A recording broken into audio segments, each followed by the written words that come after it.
Movie के start होते ही Iraq की एक सिटी जिसका नाम हाटरा होता है उसे दिखाया जाता है। वहाँ पर मुख्तलिफ चीजों की खोज के लिए खुदाई हो रही है और वहाँ पर एक फादर मैरिन को दिखाया जाता है। फादर मैरिन भी बाकी लोगों के साथ खुदाई कर रही होती है। खुदाई के दौरान उन्हें एक एम्यूलेट यानी तावीज मिलता है और वो तावीज शैतान पेजुजू का होता है। पेजुजू असल में एक बहुत पावरफुल शैतान है जो गर्मियों के मौसम में गर्मी और सूखापन और बारिश के दिनों में टिड्डियों का बहुत बड़ा तूफान लेकर आता है और ये टिड्डियाँ लाखों की तादाद में होती और ये सारी टिड्डियाँ फसलों पर हमला करके उन्हें तबाह बर्बाद कर देती और इसके बहुत बुरे असरात पड़ते यानी खाने पीने की चीजों की किल्लत हो जाती है, लोग भूख से मरने लगते और सबसे बुरा नतीजा ये कि गुर्बत बहुत ज्यादा बढ़ जाती। साथ में मैं ये भी बता दूं कि पेजुजू का एक बहुत बड़ा दुश्मन जिसका नाम लमेस्टू है और लमेस्टू कोई और नहीं बल्कि वो भी एक शैतान है। और लमेस्टू जो बुरा काम करता है वो ये है कि वो मदर और उसके बच्चों को नुकसान पहुंचाता है और बच्चों को उनकी मदर से छीन लेता है और फिर उनका खून पी लेता है और इसीलिए ये लोग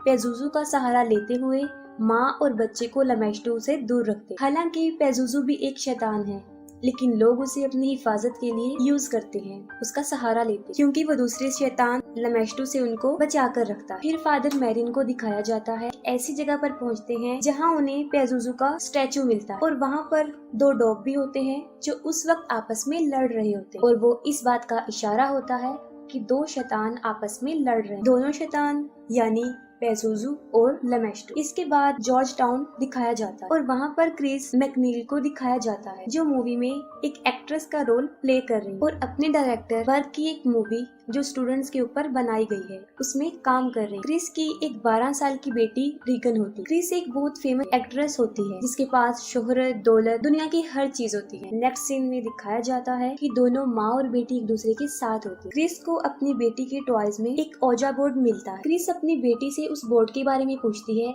जिस पर वो जवाब देती है कि मैं अक्सर इससे खेलती हूँ। क्रिस उसे कहती है कि ये गेम अकेले खेलने वाली नहीं है जिस पर वो जवाब देती है कि मैं इस गेम को अकेली नहीं खेलती, मेरे साथ कैप्टन होडी भी इस गेम को खेलते। क्रिस उसे कहती है कि चलो अब हम दोनों खेलते हैं और तुम मुझे बताना कि इसे कैसे खेला जाता है। और जब वो खेलने के लिए उस बोर्ड के पास जाती है तो वो खुद ब खुद उससे कहीं दूर चला जाता है। इस चीज को क्रिस मजाक में लेती है और वो मजाक में अपनी बेटी से कहती है कि मुझे ऐसा लग रहा है कि तुम मेरे साथ ओजा बोर्ड नहीं खेलना चाहती। इस पर उसकी बेटी उसे जवाब देती है कि मैं नहीं, कैप्टन हाउडी ये चाहते हैं कि तुम इस गेम को ना खेलो। क्रिस उसकी इस बात को सीरियस नहीं लेती और मजाक समझती। फिर दिखाया जाता है कि क्रिस सो रही होती है और उसके पास किसी की कॉल आती है, तब वो जाग जाती है। क्रिस देखती है कि उसकी बेटी भी उसके साथ सो रही है जिसकी वजह से वो उससे पूछती हो कि तुम यहाँ पर क्यों सो रही हो और उसकी बेटी जवाब देती है कि मेरा बेड हिल रहा था और इसी वजह से मेरे लिए उसके ऊपर सोना मुश्किल था। क्रिस इस बात पर ज्यादा ध्यान नहीं देती और रूम से बाहर चली जाती है। क्रिस को लॉफ्ट रूम से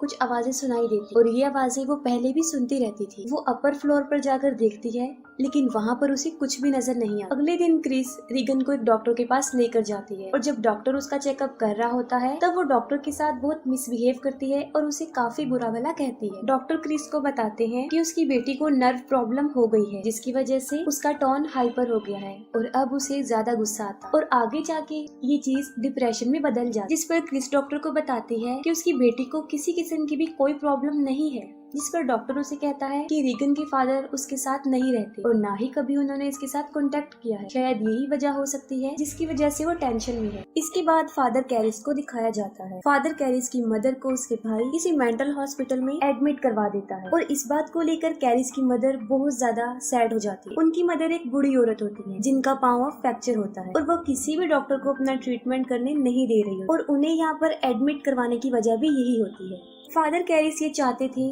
कि अपनी मदर को इस हॉस्पिटल से निकाल के वो किसी अच्छी हॉस्पिटल से उनका ट्रीटमेंट करवाए, लेकिन वो ये अफोर्ड नहीं कर सकती। फिर उनकी मदर की डेथ हो जाती और वो बहुत ज्यादा सैड हो जाती। क्रिस अपने घर में एक पार्टी रखती है और पार्टी के दौरान उसकी बेटी वहाँ पर आ जाती है। वहाँ पर मौजूद वो एक गेस्ट से कहती है कि उसकी डेथ इसी घर के ऊपर वाले फ्लोर में हो और इसी दौरान वो वहीं खड़ी खड़ी यूरिन कर देती है। वो सब कुछ देखकर लोग शॉक्ड हो जाते हैं। क्रिस रीगन को नहलाकर उसे उसके बेड पर लिटाकर जैसे ही वापस आती है उसके जाते ही उसका बेड तेजी से हिलना शुरू कर देता है, जिस पर रीगन काफी चिल्लाना शुरू कर देती है। क्रिस भी ये सब कुछ देख रही होती है, लेकिन उसे कुछ समझ नहीं आ रही होती कि आखिर ये क्या हो रहा है। क्रिस उसे दोबारा से डॉक्टर के पास लेकर जाती है और डॉक्टर फिर उसके ऊपर बहुत सारे टेस्ट करते हैं और उसे बहुत सारी तकलीफों का सामना भी करना पड़ता है, लेकिन उसके सारे टेस्ट बिल्कुल नॉर्मल होते हैं कि वो बिल्कुल ठीक है, उसे कोई बीमारी नहीं। दिन ब दिन रीगन की तकलीफ में इजाफा हो रहा था और अब तो कोई उसे उठाकर हवा में उछालकर बेड पे फेंक देता था और उस वक्त रीगन सिर्फ यही चिल्ला रही होती है कि मुझे बचा लो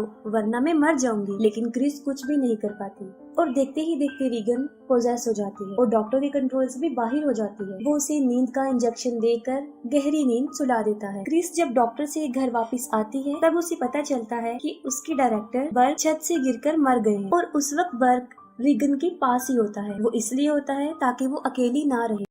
रीगन बिल्कुल उल्टी होकर सीढ़ियों से नीचे उतर रही होती है, जो कि बहुत अजीब तरीके से, और इसी दौरान उसके मुंह से ब्लड भी आ रहा होता है और क्रिस उसे देखकर घबरा जाती है। अब डॉक्टर और साइकाइट्रिस्ट को कुछ भी समझ नहीं आ रही होती कि आखिर उसे हुआ क्या है, क्योंकि उसके ऊपर वो पहले ही बहुत सारे टेस्ट कर चुके। और अजीब बात तो ये है कि उसके टेस्ट में भी कोई बीमारी नहीं आई, सारे टेस्ट बिल्कुल नॉर्मल। इसलिए सब मिलकर क्रिस को मशवरा देते हैं कि वो जादू तोड़ने वाले के पास जाए और रीगन का एग्जॉर्सिज्म करवाए। आगे हमें दिखाया जाता है कि क्रिस से मिलने विलियम आते हैं, जो बर्क का केस हैंडल कर रहे हैं। वो क्रिस से उस रात के बारे में पूछते हैं और साथ में ये भी बताते हैं कि बर्क की डेथ में बहुत सारी अजीब चीजें भी हुई थी और वो बिल्कुल सही बताते हैं कि उसकी गर्दन पीछे की तरफ टर्न हो गई थी और इस बात का सिंबल था कि उसे किसी शैतान ने ही मारा है। कौंसिल विलियम के वहाँ से जाने के बाद रीगन के रूम से बहुत ज्यादा चिल्लाने की आवाजें आ रही होती। क्रिस जब उसके रूम में जाकर देखती है तो वो देखकर काफी हैरान हो जाती है कि उसकी बेटी ने खुद को बहुत ज्यादा जख्मी कर लिया है और वो मुसलसल खुद को जख्मी किए जा रही है। और जैसे ही क्रिस उसे रोकने के लिए आगे बढ़ती है वो क्रिस पर भी हमला कर देती है। इतनी ही देर में उनके सर्वेंट्स भी वहाँ पर पहुँच जाते हैं और दरवाजा खुद ब खुद बंद हो जाता है। वहाँ पर रखा हुआ एक सोफा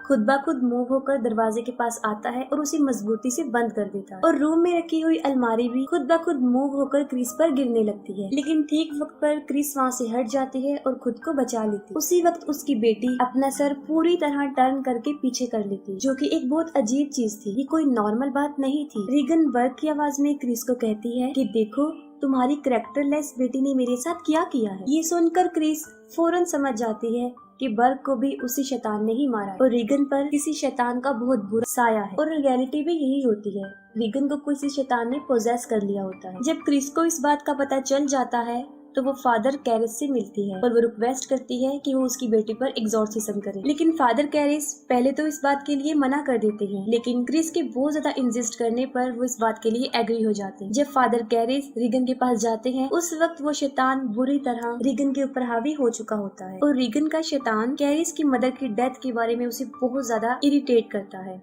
वो सोचता है कि रीगन को मेरी मदर की डेथ के बारे में कुछ भी नहीं पता था और उसने बिल्कुल सही बताया है, तो उसे इस बात का यकीन हो जाता है कि क्रिस बिल्कुल ठीक कह रही है। लेकिन यहाँ पर मसला ये था कि एग्जॉर्सिज्म के लिए चर्च से परमिशन लेना पड़ती है, जिसके लिए चर्च को ये प्रूफ देना होता है कि जिसके ऊपर एग्जॉर्सिज्म करने वाले हैं उसके ऊपर वाकई किसी शैतान का साया है। रीगन की बॉडी पर ये भी लिखा होता है हेल्प। रीगन की कुछ बातों का कैप्चर होना और क्रिस का फादर कैरिस को ये बताना कि बर्क की डेथ भी ऐसे ही हुई है। ये जानते ही फादर कैरिस को इस बात पर मुकम्मल यकीन आ जाता है कि वाकई रीगन को किसी शैतान ने पोजेस कर लिया है। फादर कैरिस रीगन की रिकॉर्ड की हुई आवाज को सुनते हैं और उस रिकॉर्डिंग में वो फादर मैरिन का भी नाम ले रही होती है। दूसरी तरफ फादर कैरिस चर्च से एग्जॉर्सिज्म करने की परमिशन तो ले लेते हैं, लेकिन चर्च उनके साथ किसी एक्सपीरियंस फादर यानी जिन्होंने पहले भी एग्जॉर्सिज्म कर लिया है उन्हें साथ भेजने का डिसीजन लेते हैं और यहाँ पर चर्च फादर कैरिस के साथ फादर मैरिन को ही भेजते हैं।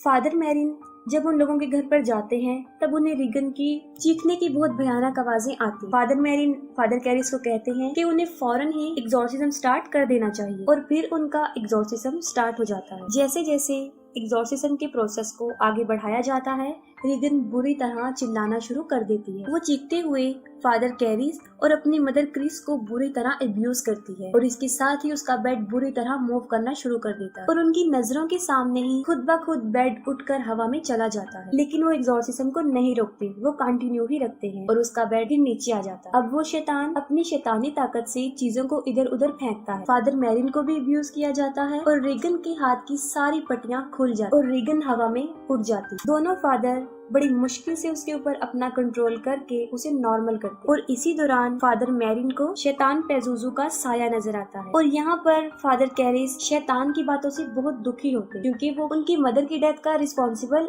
उसे ही समझ रहे थे। इसके बाद फादर कैरिस एग्जॉर्सिज्म स्टार्ट करते हैं और जैसे ही वो शैतान के पास जाते हैं वो उन्हीं की मदर की वॉइस में बोलता है और वो एक बार फिर ये ब्लेम करता है कि उनकी मदर को उन्होंने ही मारा है और उसी दौरान फादर कैरिस अपने आप पर कंट्रोल नहीं कर पाते। फादर मैरिन उन्हें कहते हैं कि वो यहाँ से फिलहाल बाहर चले जाएं और फादर मैरिन अकेले ही एग्जॉर्सिज्म पूरा कर। कुछ टाइम गुजर जाने के बाद फादर कैरिस दोबारा रीगन के रूम में आते हैं। तब वो देखकर हैरान हो जाते हैं कि उस शैतान ने फादर मैरिन को भी मार डाला। ये देखकर फादर कैरिस को बहुत गुस्सा आता है और वो शैतान को कहते हैं कि वो रीगन को छोड़कर उनकी बॉडी में आ जाए और वो शैतान ऐसा ही करता है। वो रीगन की बॉडी को छोड़कर फादर कैरिस की बॉडी में चला जाता है। तभी फादर कैरिस उस शैतान के मिशन को रोकने के लिए अपनी जिंदगी को ही सेक्रीफाइस कर देते और उस रूम की खिड़की से कूद जाते हैं। उनके नीचे गिरते ही बहुत सारे लोग वहाँ पर जमा हो जाते हैं। तभी फादर कैरिस के दोस्त भी वहाँ पर आ जाते हैं और फादर कैरिस की इस दुनिया को छोड़ जाने में उनकी हेल्प करते हैं। रीगन अब बिल्कुल नॉर्मल हालत में आ जाती और वो सब कुछ भूल चुकी होती है। उसे अपनी पुरानी कोई भी बात याद नहीं होती